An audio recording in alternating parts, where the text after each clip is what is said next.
আসসালামু আলাইকুম। আশা করি সবাই ভালো আছেন। আমিও ভালো আছি। চলুন গল্পে আসা যাক। ক্রিং ক্রিং ক্রিং। এ আকাশ, ওঠ। দেখ কে যেন কল দিছে তোরে। এই, ওঠ। উঠতেছি। চোখ খুলে ফোনটা হাতে নিয়ে দেখি অন্তর কল দিছে।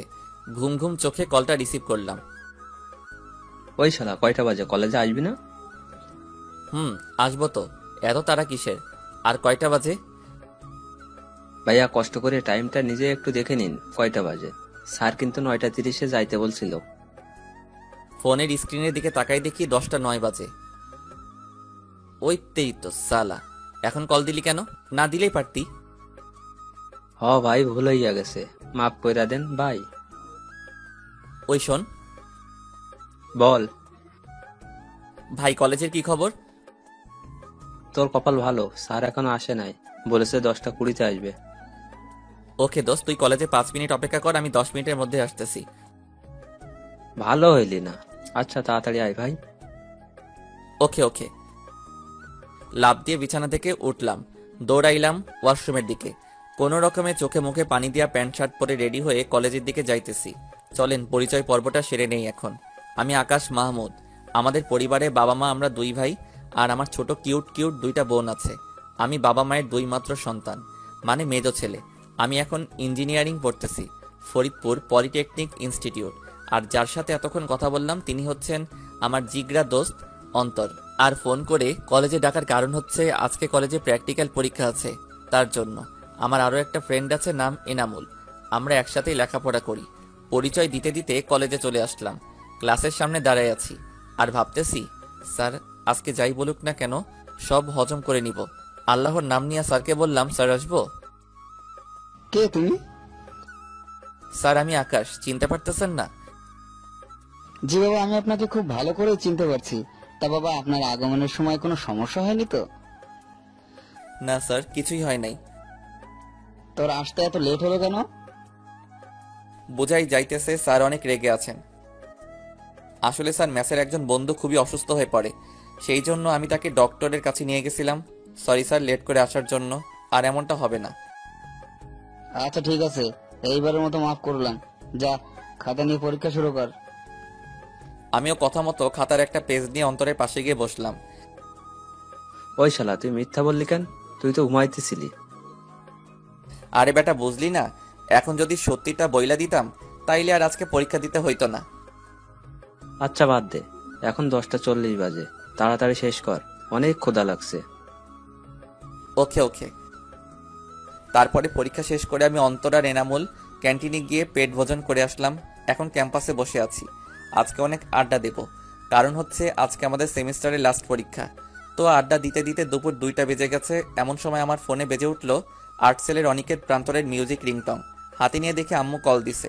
কল ধরে, হ্যালো আম্মু। তারপরে আম্মুর কথা শুনে আমি তো পুরাই অবাক হয়ে গেলাম। তার থেকে একটু বেশি খুশি হলাম, কারণ আসসালামু আলাইকুম আম্মু, কেমন আছেন? আমি ভালো আছি বাবা, তুই কেমন আছিস? হ্যাঁ আম্মু, আমিও ভালো আছি। কি করতেছিস? পরীক্ষার কি খবর? আম্মু আজকে পরীক্ষা শেষ হলো, তাই এখন আমি অন্তরা রেনামুল কলেজ ক্যাম্পাসে বসে আড্ডা দিতেছি। ওহ ভালো। তা শুন, একটা খবর দেওয়ার জন্য কল দিছি। একটু টেনশনে পড়লাম। আমাকে আমার কিসের খবর দেবে আম্মু? কি হয়েছে আম্মু? কোনো খারাপ খবর নাকি? তোমার কিছু হয়েছে নাকি আব্বুর কিছু হয়েছে?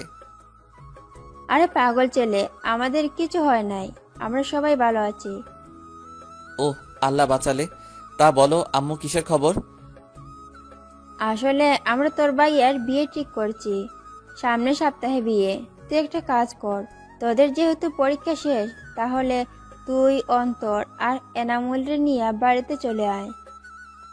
মনে মনে আমি একটু অবাক হলাম। ভাইয়ার বিয়ে, কিন্তু ভাইয়ার তো গার্লফ্রেন্ড আছে। কই, আবার অন্য মেয়ের সাথে তো বিয়ে ঠিক করে নাই তো। তাই সব ভেবে আম্মুকে বললাম, আম্মু ওদের না হয় নিয়ে আসলাম, কিন্তু ভাইয়ার বিয়ে কার সাথে দিয়েছো? আমার বান্ধবীর মেয়ের সাথে। আল্লাহ, আজকে ভাইয়া নিশ্চিত সুইসাইড করবে, কারণ ভাইয়া সুমি আপুকে অনেক ভালোবাসে, আর আপুও। আল্লাহ জানে এখন কি হবে। তা না হয় বুঝলাম, কিন্তু আম্মু ভাইয়া কি রাজি এই বিয়েতে? হুম, ও রাজি। ও তাহলে তো সব ঠিকই আছে। আচ্ছা আম্মু, আমরা কালকে চলে আসব। আচ্ছা ঠিক আছে, সাবধানে আসিস। আচ্ছা আম্মু, ভালো থাকো। কল কাটার পরে অন্তর আর এনামুল একসাথে বকে উঠল, কিরে কিসের বিয়ের কথা বললি রে? আরে ভাইয়ার বিয়ের সামনের সপ্তাহে। তাই নাকি? এত ভালো খবর। সত্যি অনেক ভালো একটা খবর। তুই একটা ভাবি পাবি, কত মজা করবি। জানি না রে, ভাইয়া তো সুমি আপুকে ভালোবাসতো, কি জানি কি হইল। তাহলে ভাইয়া কার সাথে বিয়ে হইতেছে? আম্মুর এক বান্ধবীর মেয়ের সাথে। ও, আচ্ছা শোন, আমাদের তো সেমিস্টার শেষ হয়ে গেছে, আর তোদের হাতেও কোনো কাজ নেই, তাহলে চল আমাদের বাসায়, আম্মু যেতে বলছে তোদের। সেটা না হয় বুঝলাম, কিন্তু বাসায় বলতে হবে তো। তুই ঠিকই বলছিস। আরে চাপ নিস না, আমি আছি তো। ঠিকই বলেছিস। আচ্ছা বাসায় তুই একটু বলে দে, তাহলে আর কিছু বলবে না। তুই বলে দে। আচ্ছা আচ্ছা ঠিক আছে, দে ফোন দে। তারপর ওদের বাসায় রাজি করালাম। এখন তাহলে বাসায় যাওয়া যাক নাকি? আবার সবকিছু তো রেডি করতে হবে। চল তাহলে। বাসায় এসে একটু রেস্ট নিয়ে গোসল করে খাওয়া দাওয়া করে ব্যাগ প্যাক করে রাখলাম, সকালেই যেতে হবে। এখন একটু ফেসবুকে ঢোকা যাক, তারপর রাতে খেয়ে ঘুমিয়ে পড়লাম। সকালে ঘুম থেকে উঠে ফ্রেশ হয়ে রেডি হলাম বন্ধুদের বাসার দিকে। তার আগে একটা কল দিয়ে নেই। ক্রিং ক্রিং। কিরে কি করিস? এই তো রেডি হয়ে তোদের বাসার দিকে যাইতেছি। তোরা রেডি তো? রেডি, একটু বাকি আছে। আচ্ছা আসতেছি, তাড়াতাড়ি রেডি হয়ে নে। এনামুল কি করে? ও রেডি হয়ে বসে আছে। আচ্ছা আসতেছি। তারপরে ওদের নিয়ে বাসে উঠলাম। গন্তব্য আমাদের বাসা। প্রায় 4 ঘন্টা জার্নির পরে বাসায় পৌঁছালাম। বাসার সামনে গিয়ে কলিং বেল বাজাতেই আম্মু এসে দরজা খুলে দিল। কেমন আছিস আব্বু? কেমন শুকিয়ে গেছিস? ঠিকমতো খাওয়া দাওয়া করিস না নাকি? আম্মু আমি অনেক ভালো আছি, আর আমি মোটেও শুকাই নাই, বরং একটু মোটাই হয়ে গেছি। আচ্ছা আম্মু তুমি কেমন আছো? আমিও ভালো আছি। আচ্ছা দরজায় দাঁড়িয়ে কথা বলবি নাকি ভেতরে আসবি? আর তোরে না বলছিলাম তোর 2 বান্দরকেও নিয়ে আসবি? ভেতরে তো যাবই, আর আমার বান্দরগুলো আছে, ওই দেখো আসতেছে। ভাইয়ার বিয়ের কথা শুনে অনেক খুশি হয়েছে। ভালো। আসসালামু আলাইকুম আন্টি, কেমন আছেন? ওয়ালাইকুম আসসালাম। তা বাবা তোমরা কেমন আছো? হ্যাঁ আন্টি, আমরা ভালোই আছি, আর একটু বেশিই ভালো আছি, কারণ ভাইয়ার বিয়ে বলে কথা। এরই মধ্যে আমার কিউট কিউট 2টা বোন এসে আমাকে জড়িয়ে ধরে বলতেছে, ভাইয়া কেমন আছেন? এই তো ভালো আছি, তুই কেমন আছিস? আমি ভালো আছি। ওইদিকে সুরাইয়া, মানে আমার একদম ছোট বোন, সে তো আমারে জড়াই ধরে কেঁদেই দিল। ভাইয়া কেমন আছিস? আর আমারে ফুলে তুই কেমনে থাকিস? আমার কথা কি তোর মনে পড়ে না? আরে পাগলি কাঁদছো কেন? আর আমি তো ভালোই আছি, তুমি কেমন আছো? এতক্ষণ ভালো ছিলাম না, এখন ভালো আছি। আচ্ছা চল ভিতরে চল। হ্যাঁ আচ্ছা আসো, ভিতরে আসো।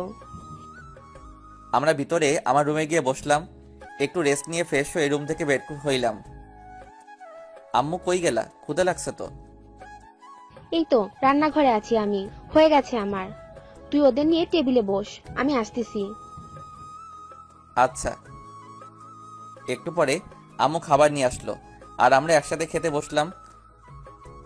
আচ্ছা আম্মু, আব্বু কোথায়? ওদের আব্বু তো একটু বিজনেসের কাজে বাহিরে গেছে, চলে আসবে 2-3 দিনের মধ্যেই। ও আচ্ছা। তা সুমাইয়া, তোর লেখাপড়া কেমন চলতেছে? এই তো ভাইয়া ভালোই চলতেছে। ভালো করে পড়িস, আর মাত্র কয়েক মাস বাকি এসএসসির পরীক্ষার। আচ্ছা ভাইয়া। তা সুরাইয়া, আপনার কি খবর বুড়ি? ওই আমারে বুড়ি বলবি না, বলে দিলাম। আর আমার পড়া অনেক ভালো, সুমাইয়ার থেকেও। না রে ভাইয়া, ওর পড়ালেখা একদমই ভালো না। এই বছর একটা ফেল করেছিল। স্যার আমার চেনে, তাই স্যারের বললে পরের ক্লাসে উঠাই দিছি। ভাইয়া মিথ্যা কথা, আমি অনেক ভালো। ও মিথ্যা কথা বলতেছে। আমি মাত্র একটা বিষয় ফেল করছি। আচ্ছা আচ্ছা, কানতে হবে না। আমি তো জানি আমার বুড়িটা অনেক ভালো ছাত্রী। সে মাত্র একটা বিষয় ফেল করেছে, কিছুই হবে না, সামনের বার সে সবগুলাই পাশ করবে। এইবার তো 2তে অনেক ভালো করবা, তাই না? ভাইয়া। আচ্ছা। ওই তোরা খা, কথা কম বল। তারপরে খেয়ে আমরা রুমে আসলাম। বিকেলের দিকে আমরা ঘুরতে বের হলাম। আমার কিছু এলাকার বন্ধুর সাথে বসে আড্ডা দিয়ে রাত 10টায় বাসায় আসলাম। তারপরে খাওয়া দাওয়া করে ঘুম দিলাম। এইভাবে 3 দিন পার করলাম। এর মধ্যে ভাইয়ারে কল করে বাসায় নিয়ে আসা হলো। ভাইয়া ঢাকা একটা সফটওয়্যার কোম্পানিতে চাকরি করে। দেখতে দেখতে গায়ে হলুদের দিন চলে আসলো। সন্ধ্যায় ভাইয়ার গায়ে হলুদের সময় একটা মেয়ের দিকে চোখ পড়ল। একটা হলুদ কালারের শাড়ি পরে আমার দিকে আসতেছে। মেয়েরে দেখে ছোট্ট করে একটু ক্রাশ খেলাম। হলুদ শাড়িতে যা লাগছে না, মনে হচ্ছে প্রথম দেখাতেই ভালোবেসে ফেললাম। আমার সামনে এসে সোজা আমার মুখে হলুদ মাখাই দিল। আমিও কম যাই কিসে, আমিও হলুদ নিয়ে ওরে দিলাম মাখিয়ে, আবার আমারে দিল। এবার আমি দিয়ে দৌড় দিলাম। এসে সুমাইয়ার পেছনে দিয়ে যাইতেছিলাম। সুমাইয়া এসে সামনে এসে দাঁড়াইলো। সুমাইয়াও হলুদ মাখিয়ে দিল। তখনই ওই মেয়েটা আমার সামনে চলে আসছে। আর মেয়েটা সামনে আসতেই সুমাইয়া বলল, আরে মিথিলা, তোর এই অবস্থা হলে কি করে? এই যে আপনার ভাইয়ার জন্য। ওহ ভাইয়া, আপনারা তো বলাই হয় নাই। এর নাম মিথিলা, আমার বেস্টু। ও, ইনি তাহলে তোর বেস্টু? জি ভাইয়া। তো ভাইয়া কেমন আছেন? ভালো আছি। তুমি কেমন আছো? আমিও ভালোই আছি। তো ভাইয়া, আপনার বড় ফেয়ার তো হয়ে গেল, আপনার কবে হবে? হবে, সময় হলেই হবে। কি, আপনার এখনো সময় হয় নাই? কই না তো, আমি তো এখনো ছোট আছি, বড় হয়ে নেই, তারপরে করব। হ্যাঁ, সে তো দেখাই যাচ্ছে আপনি কত ছোট। দেখতে দেখতে গায়ে হলুদের পর্ব শেষ হলো। রাত 10টায় আমি, ভাইয়া আর আমার 2 বান্দর মিলে ছাদে গেলাম গল্প করার জন্য। ছাদে চেয়ারে কিছুক্ষণ নীরবতা পালন করলাম। একটু পরে ভাইয়া বলতে শুরু করলো, আকাশ ভাই, আমারে বাঁচা, আমি এই বিয়ে করতেই পারবো না। তুই তো সুমির বিষয়ে জানিস, ওরে ছাড়া আমি বাঁচতেই পারবো না। তুই কিছু একটা কর ভাই। ভাইয়া আমারে বলতেছো কেন? আম্মুকে বলতে পারো নাই কেন? ভয় বলতে পারে নাই। প্লিজ ভাই, তুই কিছু একটা কর, আমারে বাঁচা। আর তুই যদি কিছু না করিস, তাহলে আমি এখন বলতেছি, আমি আজকে রাত্রে সুইসাইড করব। কি বলতেছো ভাইয়া? তুমি কি পাগল হয়ে গেছো? আমি পাগল হয়ে গেছি। সুমিরে ছাড়া আমি আর কাউকেই ভাবতে পারি না। আচ্ছা ঠিক আছে, আমি কিছু একটা করতেছি, তারপরেও পাগলামো করো না। তুমি একটা কাজ করতে পারো ভাইয়া, আজকে রাতেই পালাই যাও, পরে যা হবে সেটা দেখা যাবে।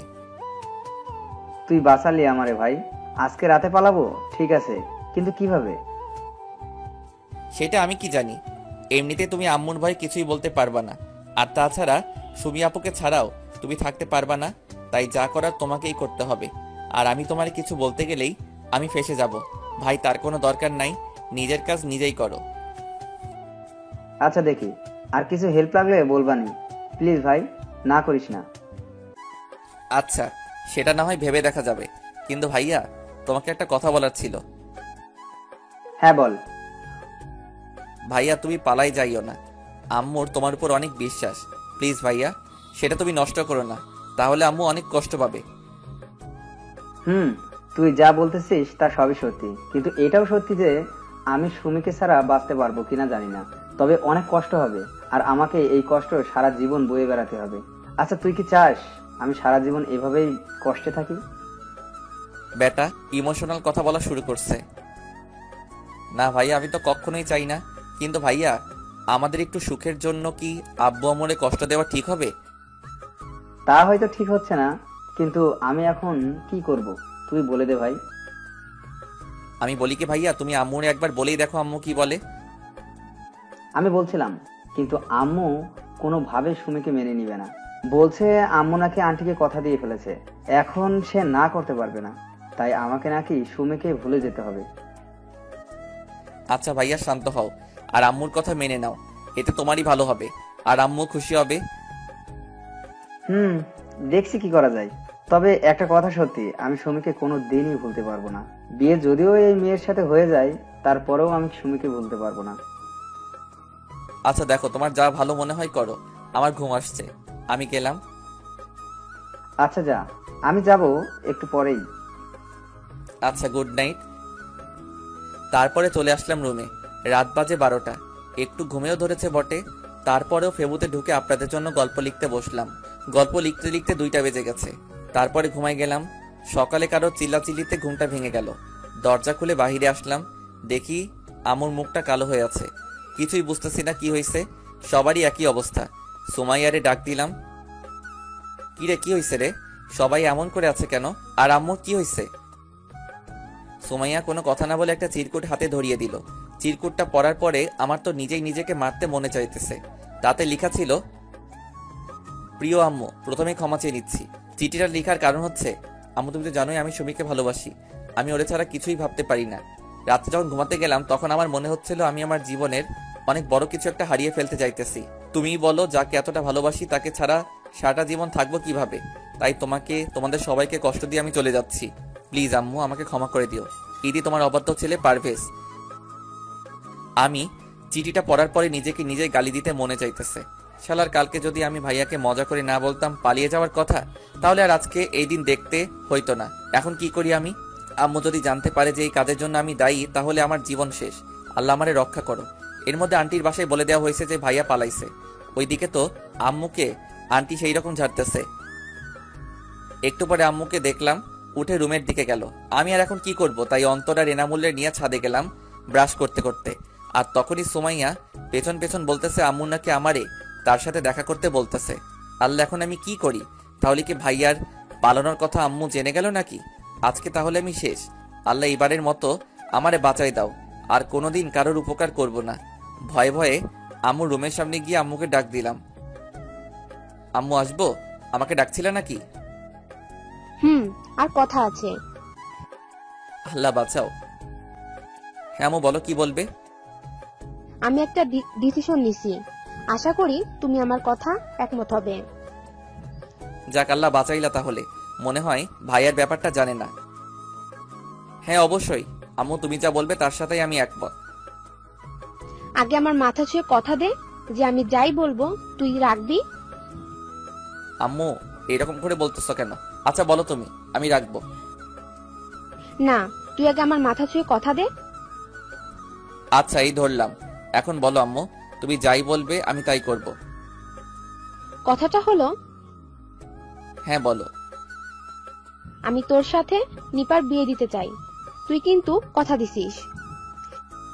আম্মুর কথাটা শোনার সাথে সাথে মনে হলো আমি মাটির ভিতরে ঢুকে যাইতেছি। আম্মু এটা কি বললো? এটা কিভাবে সম্ভব? আমার মুখ দিয়ে একটা কথা বলার মতো শক্তি নাই।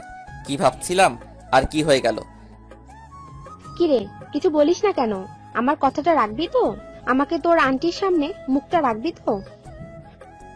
তোর ভাইয়া চলে যাওয়ার কথা শুনে তোর আন্টি আমাকে অনেক কথা শোনাইছে। আর আজকে যদি এই বিয়েটা না হয়, তাহলে আমার আর বেঁচে থাকা আর না থাকা সমান কথা হবে। এখন তুই দেখ কি করবি তুই। আম্মুর মুখে মরার কথাটা শুনে নিজের চোখের পানি আর ধরে রাখতে পারলাম না। আম্মু, তুমি যা বলবে তাই হবে। তবুও প্লিজ তুমি এসব কথা আর বইলো না। আমি বিয়ে করব।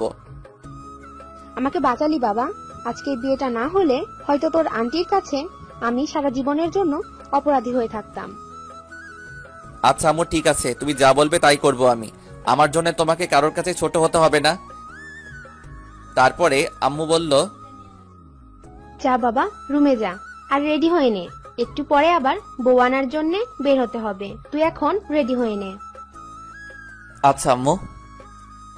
রুমে চলে আসলাম মুখটা কালো করে। এনামুল জিজ্ঞেস করলো, কি রে, কি হইছে রে?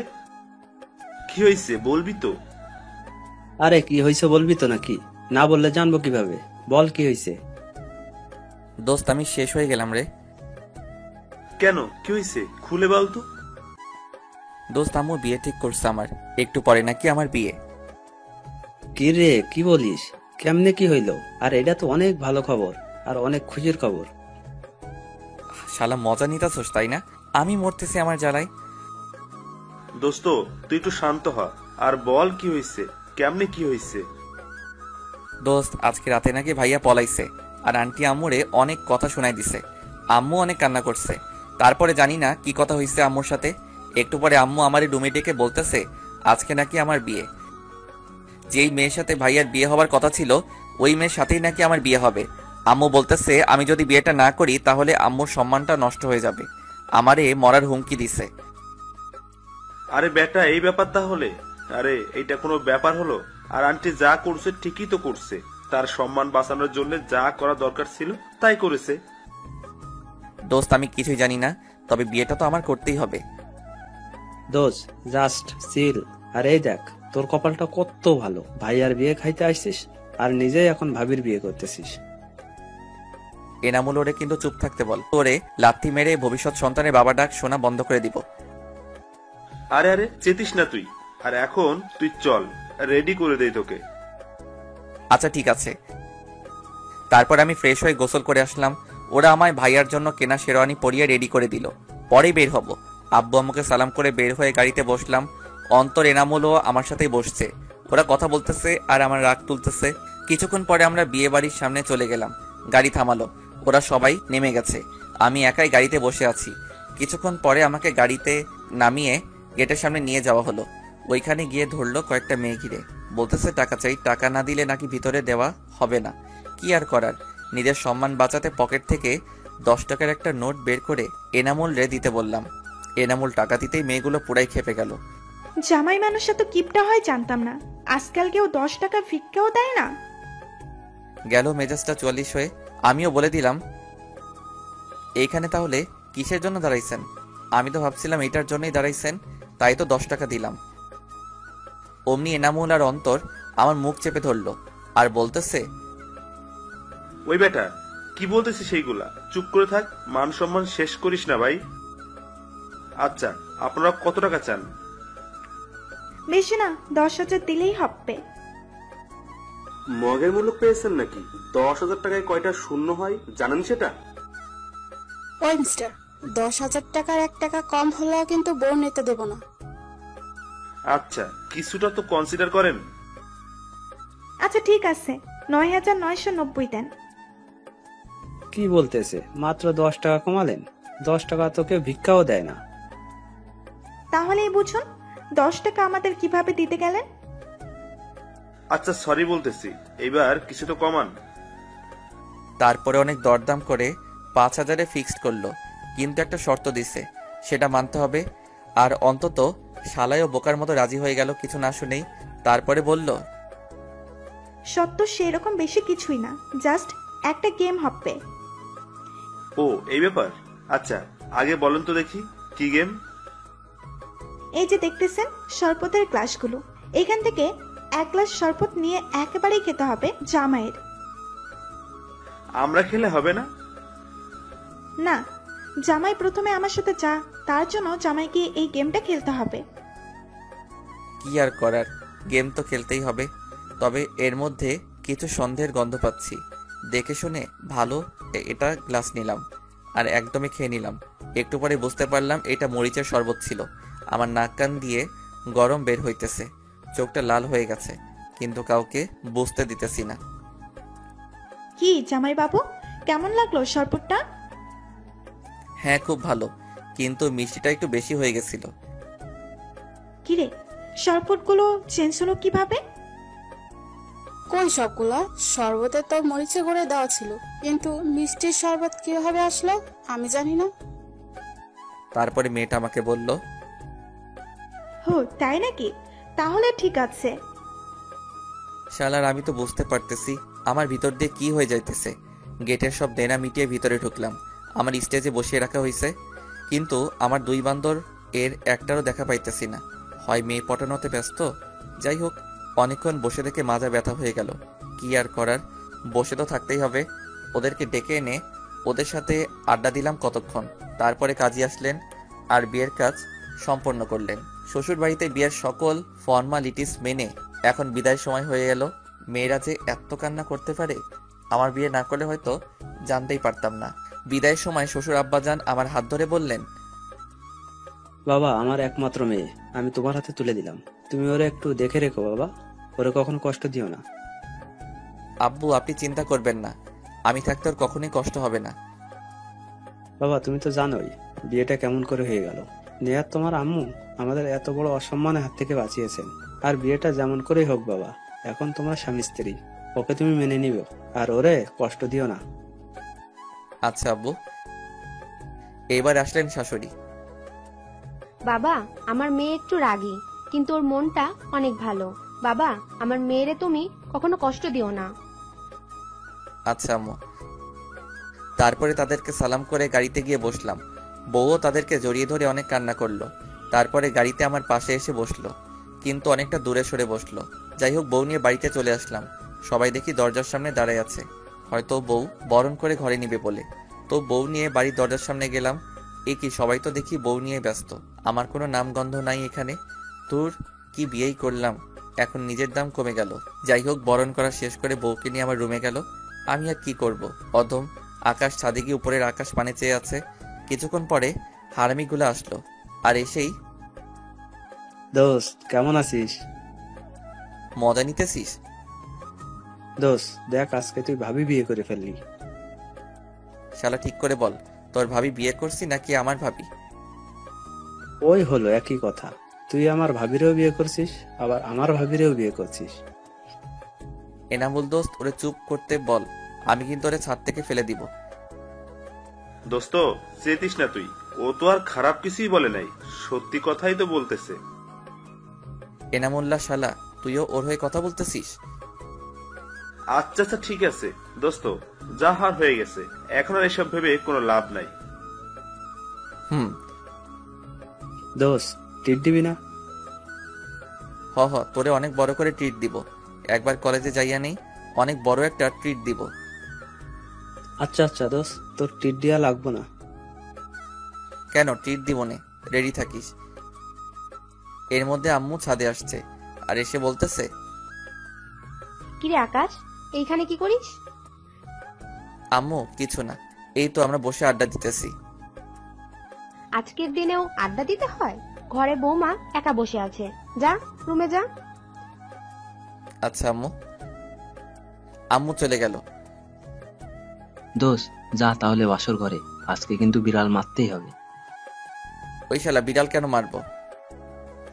আরে বাসর রাতে বিড়াল মারতে হয়, তুই ঘরে যা, সব বুঝতে পারবি। আচ্ছা। অন্তত আর এনামুন আমারে আমার রুমের সামনে নিয়ে গেল।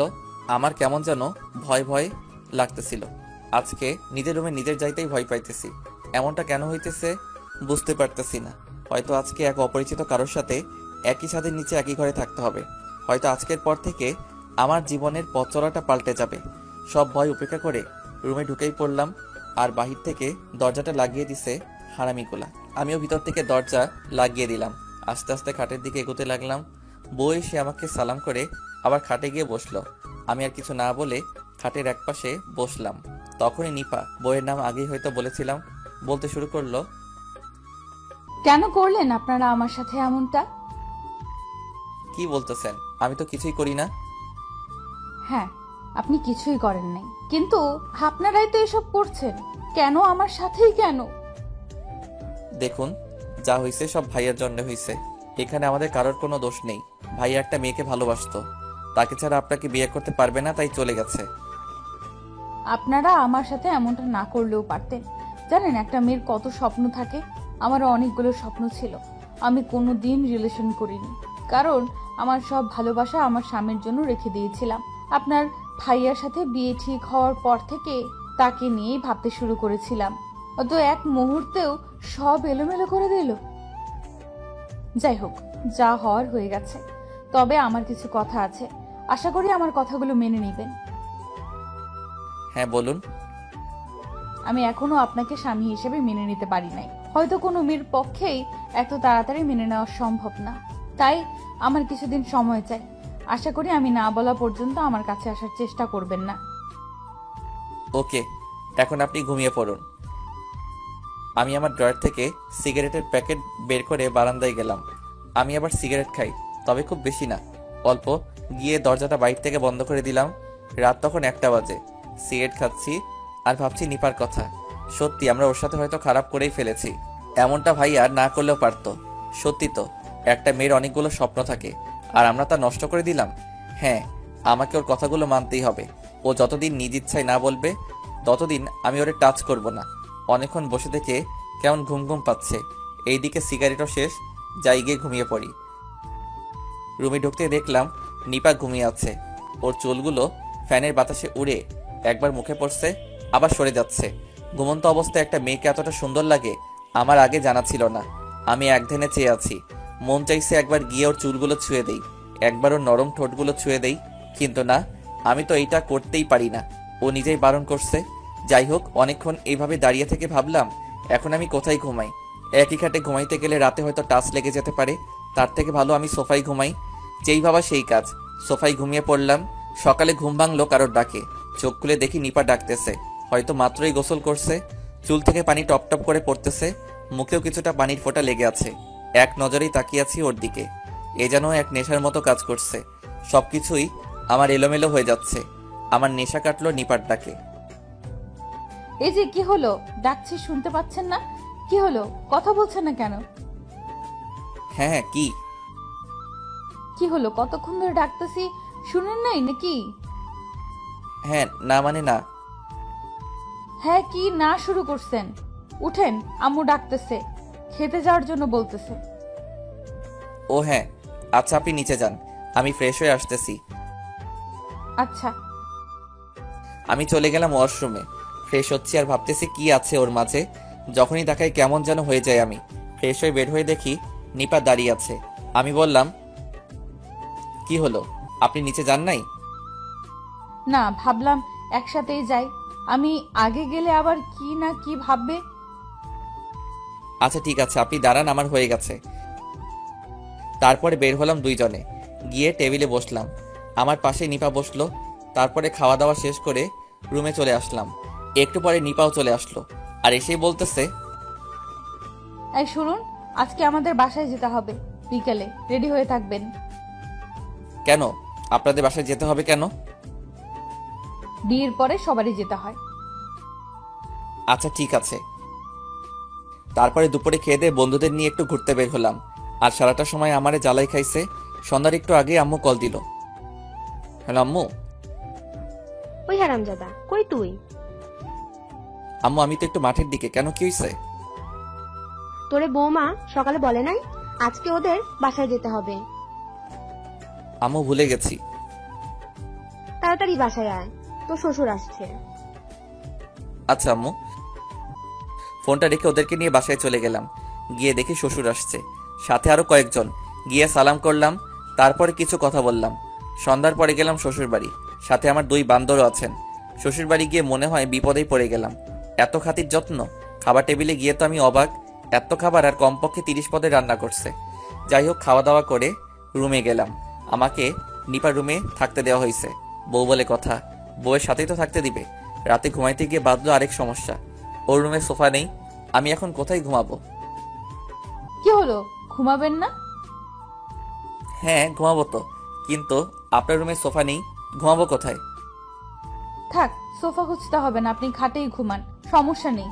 আর নিজে ঠিক থাকলেই সব ঠিক। আচ্ছা।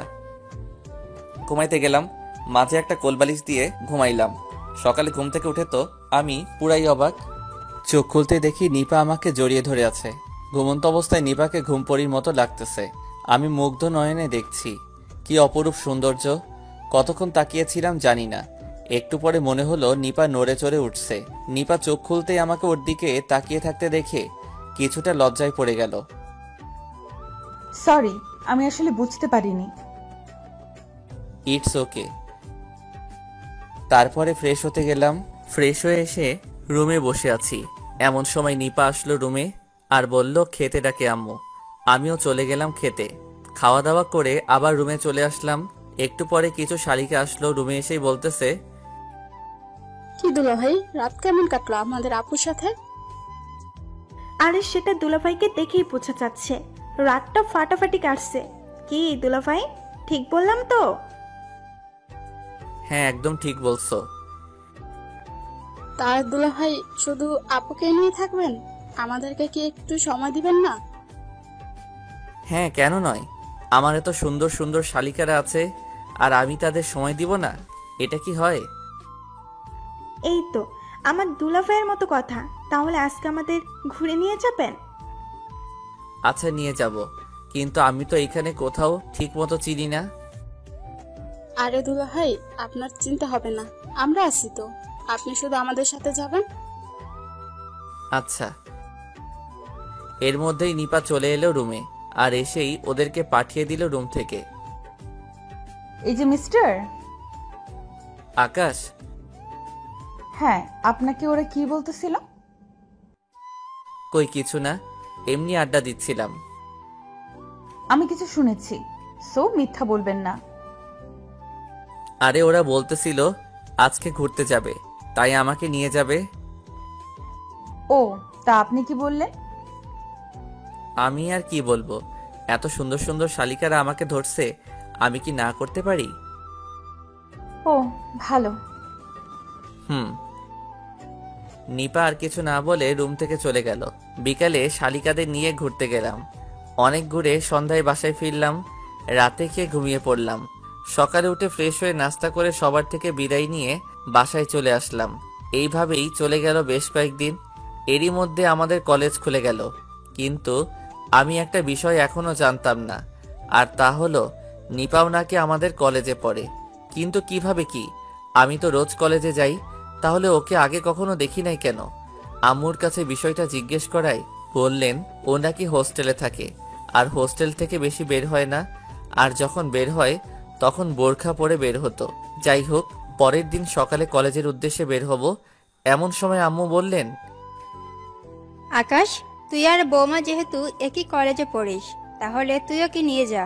এত দূরের রাস্তা, আগে তো ওর আব্বু ওকে দিয়ে আসতো, এখন তুই আছিস, তুই ওকে নিয়ে যা। কি আর করার, ওকে নিয়ে বের হলাম। সবার থেকে বিদায় নিয়ে ওকে নিয়ে বাস স্টেশনে গেলাম। টিকিট কাটলাম, দুইজন পাশাপাশি সিটে বসলাম। গন্তব্য কলেজ। ও, আপনাদের তো বলতে ভুলেই গেছি, এনামুল আর অন্তর নিপাদের বাসা থেকে এসেই চলে যায় ওদের বাসায়। কলেজে পৌঁছাতে 4 ঘন্টা লেগে গেল। এর মধ্যে নিপা বাসে ঘুমিয়ে পড়েছিল, আমার কাঁধে মাথা রেখেই ঘুমিয়েছিল। বাস থেকে নেমে একটা রিক্সা নিলাম, ওকে কলেজ গেটে নামিয়ে দিয়ে আমি আমার মেসে চলে গেলাম।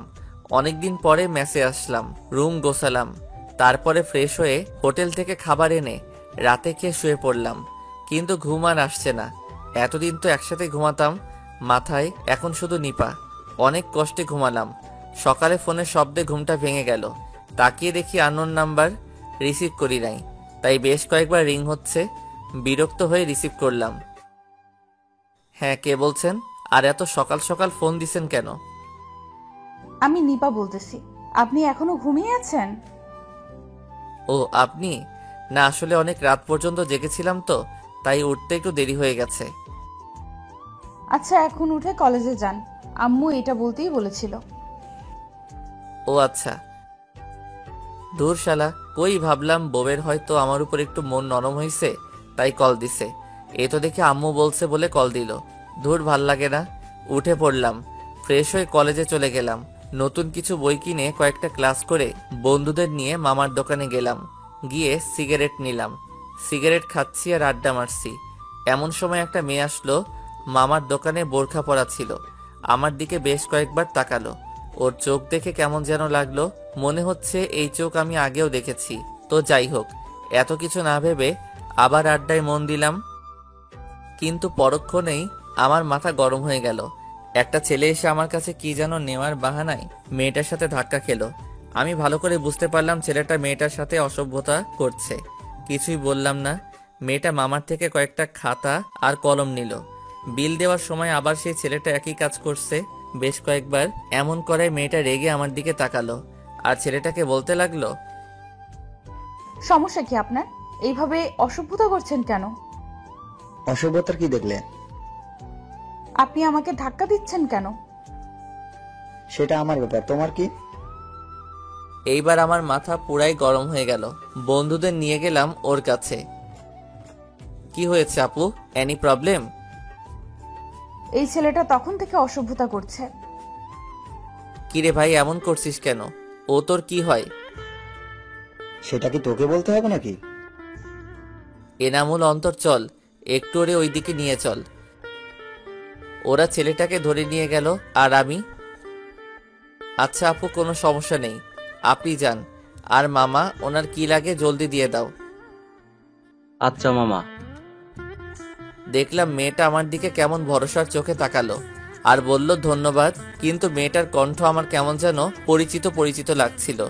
আমি আর কিছু না ভেবেই চলে আসলাম ছেলেটাকে বুঝাইতে। আসলে কলেজে আমাদের একটা গ্যাং আছে। গ্যাং বললে কেমন যেন শোনায়। আসলে আমরা ক্লাসের বেশ কয়েকটা বন্ধু আছি যারা সব সময় এক হয়ে কাজ করি আর সব খারাপের বিরুদ্ধে কাজ করি। আর আমার সব বন্ধুগুলো ওইখানেই স্থানীয়, তাই আমরা চলি অন্যরকম পাওয়ারে। কেউ কিছু বলতেও পারে না। সবাই অবশ্য ভালো কাজের জন্য সম্মান করে।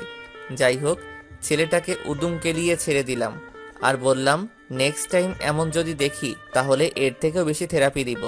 চলে আসলাম মেসে। ফ্রেশ হয়ে খাওয়া দাওয়া করে মাত্র রেস্ট নিচ্ছি, এমন সময় নিপা কল দিল। আর কল রিসিভ করে আর কোনো কথা না বলে বলল, আপনি সিগারেট খান? আরে আমার গোপন খবরও জানলো কিভাবে? কই না তো, কে বললো আপনাকে? একদম মিথ্যা বলবেন না বলে দিলাম, সত্যি করে বলুন। দেখলাম আর লুকিয়ে লাভ নেই, হয়তো ভালো করে জেনে গেছেন। না মানে আসলে খাই, তবে মাঝে মধ্যে। আপনি আর সিগারেট খাবেন না। কেন? আমি বললাম তাই, আর এটাই খাওয়া খারাপ। আচ্ছা। দুপুরে খাইছেন? আপনি খাইছেন? হ্যাঁ। আচ্ছা রাখি। বলি কল কেটে দিল। এই মেয়েটা এমন কেন? এভাবে চলতে লাগলো আমাদের দিন। মাঝে মাঝে নিপা কল দেয় আর আমার খোঁজ খবর নেয়, আমিও দেই, তবে খুবই কম, না দেওয়ার মতোই। এরই মধ্যে আমি ম্যাচ চেঞ্জ করে ফেলি। একা একটা ফ্ল্যাট নিছি, তাও মাত্র 2 দিন হলো। সবকিছু গুছিয়ে নিলাম 2 দিনে। পরের দিন সন্ধ্যায় নিপা কল দিল। আমি তখন ওয়াশরুমে ছিলাম, তাই কলটা ধরতে পারি নাই। তারপর 3টা কল দিয়ে থেমে গেল। আমি বের হয়ে দেখি নিপা কল দিছে। ব্যাক করলাম আর নিপা বলল, কি করছিলেন? কয়বার কল দিলাম, ধরেন নাই কেন? আসলে আমি ওয়াশরুমে ছিলাম, তাই ধরতে পারি নাই। তা এই সময় কল দিলেন? একটা সমস্যা হয়েছে, তাই কল দিলাম। কি বলেন সমস্যা মানে? আপনাকে কেউ কিছু বলছে? না, তেমন কিছু না। আসলে হোস্টেলে অন্য একটা মেয়েকে নিয়ে একটা সমস্যা হয়েছে, যার জন্য হোস্টেল সুপার হোস্টেলে কিছুদিনের জন্য বন্ধ দেওয়া হয়েছে। সমস্যা যদি সমাধান হয় তাহলে আবার খুলতে পারে। ও, তাহলে তো অনেক বড় সমস্যাই হলো। আচ্ছা, এখন কি করবেন? কিছুদিনের জন্য কি বাসা থেকে ঘুরে আসবেন? না, কলেজে অনেক ইম্পর্টেন্ট ক্লাস হচ্ছে, এমন সময়ে ক্লাস মিস দেওয়া ঠিক হবে না। ও, তাও তো। আচ্ছা, এখন কি করা যায়? মনে মনে ভাবতেছি একবার আমার এইখানে থাকার কথাটা বলেই দেখি কি বলে। পরক্ষণে আবার ভাবলাম না থাক, আবার উল্টাপাল্টা কিছু মনে করে যদি, তাই আর বললাম না। কিন্তু আমাকে অবাক করে নিপা বলল, আচ্ছা একটা কথা বলতাম, যদি আপনার সমস্যা না হতো। আরে বলুন। যদি কিছু মনে না করেন তাহলে কি আমি আপনার কাছে কিছুদিনের জন্য থাকতে পারি? আরে কি বলছেন? আমার সমস্যা হবে কেন? আপনার যখন মন চাইবে আপনি তখন আসবেন। না মানে স্যার আজকে সকালে বলছিল আজকের মধ্যেই সবাই হোস্টেল খালি করতে। আমিও অন্য জায়গায় ব্যবস্থা করতে চাইছিলাম, কিন্তু পারি নাই, তাই আপনাকে কল করলাম। আপনার যদি সমস্যা না হয় তাহলে আমাকে একটু হোস্টেল থেকে নিয়ে যাবেন। আচ্ছা, আপনি টেনশন নিয়েন না, আপনি 10 মিনিট দাঁড়ান, আমি আসতেছি। তারপরে ফোন রেখে প্যান্ট শার্ট পরে 15 মিনিটের মধ্যে একটা রিক্সা নিয়ে চলে গেলাম হোস্টেলের সামনে। গিয়ে দেখি নিপা ব্যাগ নিয়ে দাঁড়িয়ে আছে হোস্টেলের সামনে। আমি রিক্সা থেকে নেমে, সরি একটু লেট হয়ে গেল। আচ্ছা সমস্যা নেই, তাহলে চলুন। আমি ব্যাগগুলো নিয়ে রিক্সায় রাখলাম আর নিপাকেও রিক্সায় তুললাম। রিক্সায় বসে নিপা বলল, আচ্ছা আপনার কোনো সমস্যা হবে না তো? আমার আবার কি সমস্যা হবে? না মানে তারপরেও। না, আমার মোটেও কোনো সমস্যা হবে না। আচ্ছা ঠিক আছে তাহলে। চলে আসলাম আমার বাসার সামনে। রিক্সায় বিল মিটিয়ে নিপাকে নিয়ে আমার ফ্ল্যাটে চলে আসলাম। অবশ্য ফ্ল্যাটটা 2 রকমের, তাই কোনো সমস্যা হলো না। ও এক রুমে আর আমি অন্য রুমে থাকার ব্যবস্থা হলো। রাতে খাওয়ার মতো কিছুই নেই, রান্না করতে আলসেমি লাগে, তাই নিজে খুব একটা রান্না করি না, হোটেল থেকে খেয়ে আসি। তাই এখন নিপাকে বললাম, আচ্ছা আপনি তো রাতে মনে হয় কিছু খান নাই। আপনি রুমে থাকেন, আমি আসতেছি। কোথায় যাবেন? নিচে যাচ্ছি কিছু খাবার আনতে। ও আচ্ছা, তাড়াতাড়ি আসবেন। আমার কেমন যেন ভয় ভয় লাগছে। আচ্ছা, 5 মিনিটের মধ্যে চলে আসবো। আচ্ছা। চলে গেলাম নিচে। রেস্টুরেন্ট থেকে 2 প্যাকেট বিরিয়ানি নিয়ে আসলাম। রুমে ঢুকতেই নিপা কিছুটা ভয় পেয়ে গেল। আমাকে দেখে মনে হলো কিছুটা স্বস্তির নিঃশ্বাস ফেললো। কি হয়েছে, ভয় পেয়েছেন নাকি? কিছুটা। আরে ভয়ের কিছুই নেই, আমার এই ফ্ল্যাটে কেউ আসবে না। আপনি ফ্রেশ হয়েছেন? আচ্ছা, তাহলে আপনি বসুন, আমি আসতেছি। চলে গেলাম কিচেনে। 2টো প্লেট ধুয়ে সাথে পানি নিয়ে খেতে বসলাম। খাওয়া শেষ করে নিপাকে নিপার রুমে ঘুমাইতে দিলাম। বর্ষার দিনে বৃষ্টি যেন কাউকে কিছু না বলে চলে আসে। অর্ধেক রাতে মনে হলো প্রচন্ড বৃষ্টি হবে। বাতাস বইছে, আর একটু পর পর বজ্রপাত হচ্ছে। খুব কাছেই হয়তো একটা বজ্রপাত হয়েছে, প্রচন্ড শব্দ হয়েছে। ওই ঘর থেকে নিপা চিৎকার দিয়ে উঠল। একটু পরে দেখি নিপা কাঁথা আর বালিশ নিয়ে আমার রুমের দরজার সামনে দাঁড়িয়ে আছে। কি হলো, ঘুমাননি? হ্যাঁ, কিন্তু প্রচন্ড শব্দ হচ্ছে, খুব ভয় লাগছে। ও, শুয়ে পড়ুন, কিছু হবে না। যদি কিছু মনে না করেন তাহলে আমি কি আপনার রুমে ঘুমাতে পারি? হ্যাঁ, কেন নয়, আসুন। কিন্তু একটু সমস্যা আছে। কি সমস্যা? আসলে আমার বেড তো একটা, আর একটু ছোট বটে। তাহলে কিভাবে কি? সমস্যা নেই, আমি থাকতে পারবো। আচ্ছা, ঠিকই আছে, তাহলে আসুন। নিপা বালিশ নিয়ে আমার পাশে শুয়ে পড়ল। খাটটা একটু ছোট হওয়ায় নিপা আর আমি অনেকটা গা ঘেঁষে শুয়ে পড়লাম। একটু পরে মনে হলো নিপা কাঁপছে। কপালে হাত দিয়ে দেখি অনেক জ্বর। কি করি এখন? তাড়াতাড়ি উঠে পড়লাম আর একটা গ্লাসে পানি আনলাম, আর আমার রুমালটা ভিজিয়ে ওর কপালে জলপট্টি দিতে থাকলাম। এতে দেখি ও আরো কাঁপছে, মনে হয় শীত লাগছে। তাই আমার কম্বলটা ওর গায়ে তুলে দিলাম আর জলপট্টি দিতে থাকলাম। তারপরেও দেখি শীতে কাঁপছে। এখন কি করব কিছুই মাথায় আসছে না। আর কিছু না ভেবেই আমিও ওর সাথে কম্বলের নিচে ঢুকলাম আর ওকে শক্ত করে জড়িয়ে ধরলাম। এতে হয়তো কিছুটা ওর শরীরের কাঁপুনি কমেছে।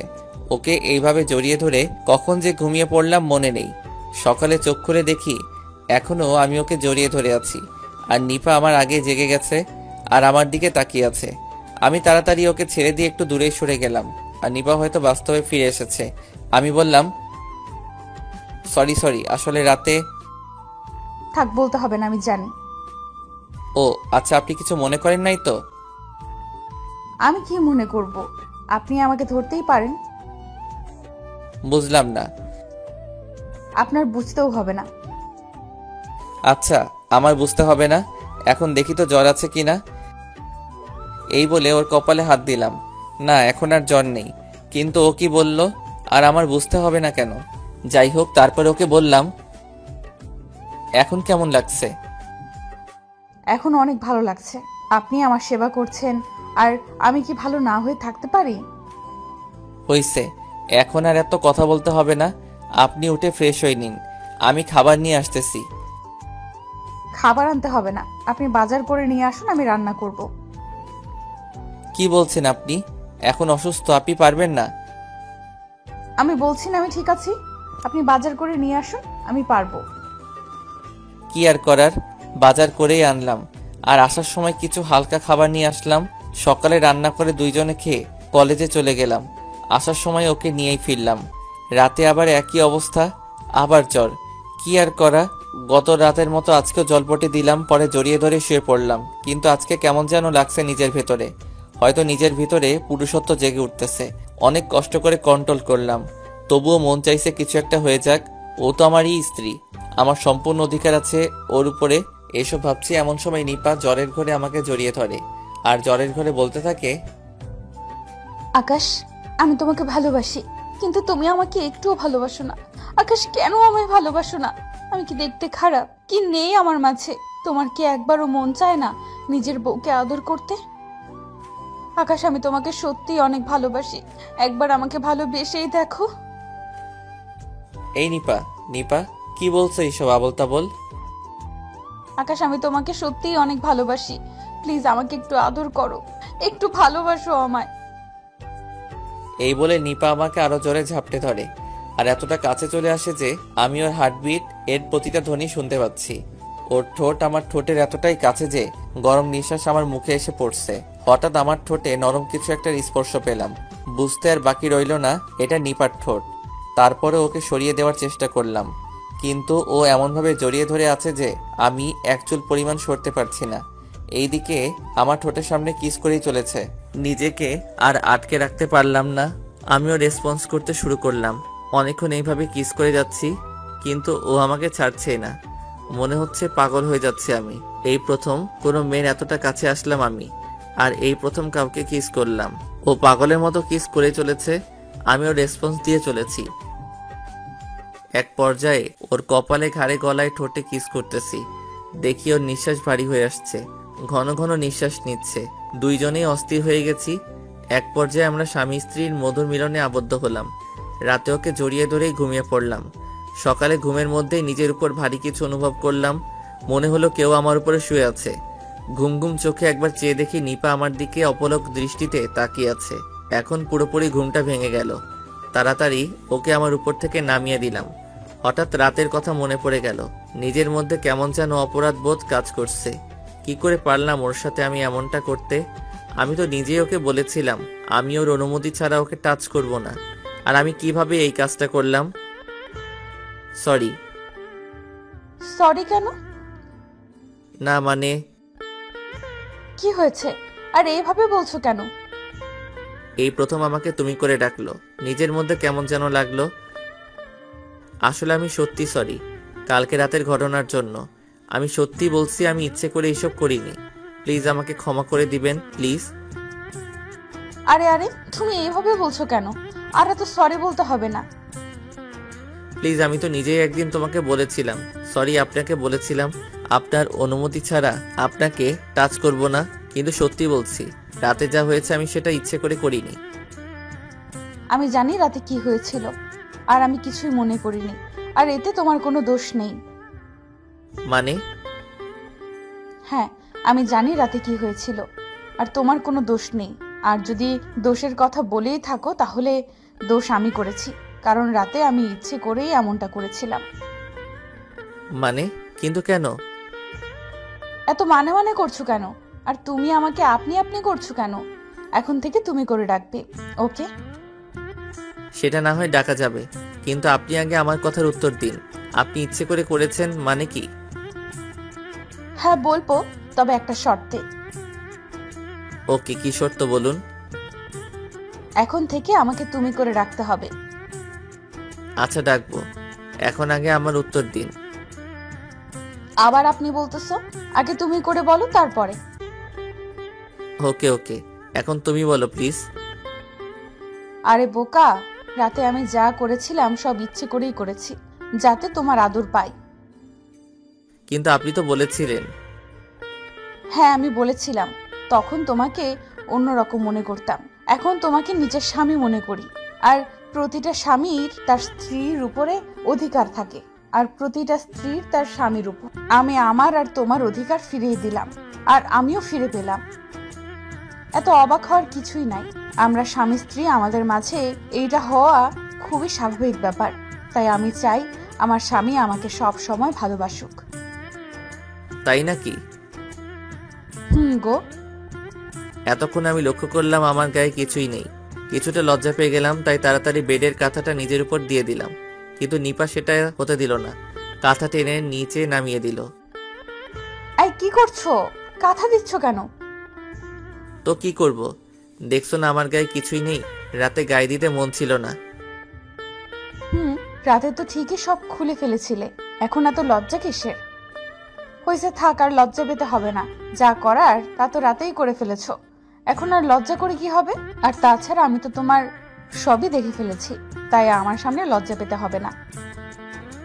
ইস, কি বলে এই মেয়ে, লজ্জা শরম বলতে কি কিছুই নেই? কিভাবে বলছে কথাগুলো। জি, এখন আমাকে একটু আদর করো। কি এখন? আমি পারবো না। ওই কি বললি তুই? আমি এখন আদর করতে বলছি, তুই এখন করবি, নয়তো খবর আছে। ওই কি হলো? কি আর করার, ওকে কাছে টেনে ঠোঁটটা আলতো করে একটা কিস করলাম। নিপা আরও খেপে গেল আর আমাকে শক্ত করে ধরে আমাদের 4 ঠোঁট এক করে দিল। দখল করে নিল আমার ঠোঁট জোড়া। প্রায় 5 মিনিট পর ছেড়ে দিল। এখন আমরা দুজনেই হাঁপাচ্ছি। ওই এত জোরে কেউ কিস করে? যদি মরে যেতাম। অমনি আমার মুখে হাত দিয়ে আটকে দিল। আর একবার এমন কথা বলবে না। তোমার কিছু হয়ে গেলে আমি কি নিয়ে বাঁচবো? কেন? আকাশ, আমি তোমাকে অনেক ভালোবাসি। তাই নাকি?